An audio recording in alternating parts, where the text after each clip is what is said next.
নমস্কার বন্ধুরা, শীতের নানা রকম সবজি দিয়ে ভেজিটেবল স্যুপ খেতে আমরা বাচ্চা থেকে বড় প্রত্যেকেই খুব ভালোবাসি।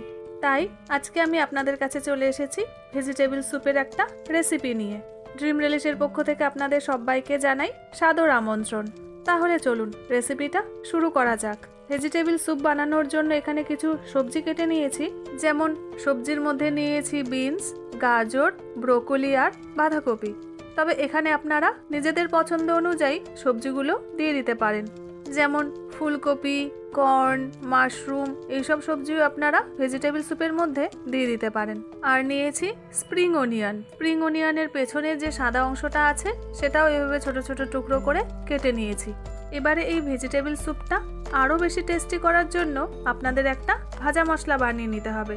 আর ভাজা মশলাটা বানানোর জন্য কড়াইতে প্রথমে দিয়ে দিচ্ছি 1 চামচ গোটা ধনে, 1 চামচ গোটা জিরে আর 1 চামচ গোটা গোলমরিচ। এবার এই সমস্ত মশলাগুলো 1 থেকে 1.5 মিনিট ভেজে নেব। 1 থেকে 1.5 মিনিট ভেজে এবারে একটা পাত্রের মধ্যে নিয়ে নিচ্ছি। আর তারপর যখন ঠান্ডা হয়ে যাবে তখন এই মশলাগুলো গুঁড়ো করে নেব। তবে মশলাগুলো কিন্তু খুব বেশি গুঁড়ো করবেন না, একটু যাতে দানা দানা মতন থাকে সেইভাবেই মশলাটা গুঁড়ো করে নেবেন। এবার ওই কড়াইয়ের মধ্যে দিয়ে দিচ্ছি 3 চামচ বাটার।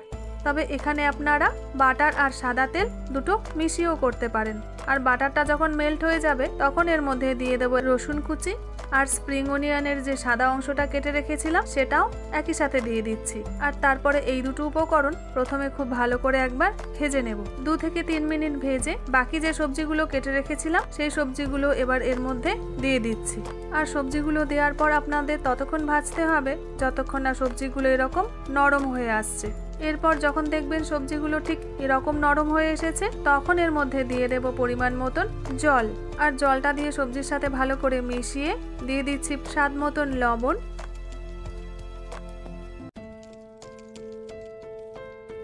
1 চামচ চিনি আর দিয়ে দিচ্ছি কিছুটা কড়াইশুঁটি।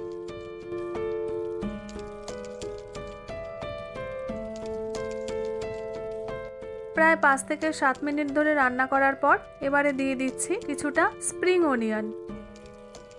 আর স্যুপটা গাঢ় করার জন্য এখানে নিয়েছি 1 চামচ কর্নফ্লাওয়ার, অল্প করে একটু জল। তারপর কর্নফ্লাওয়ারটা ভালো করে গুলে এই স্যুপের ওপরে দিয়ে দেব।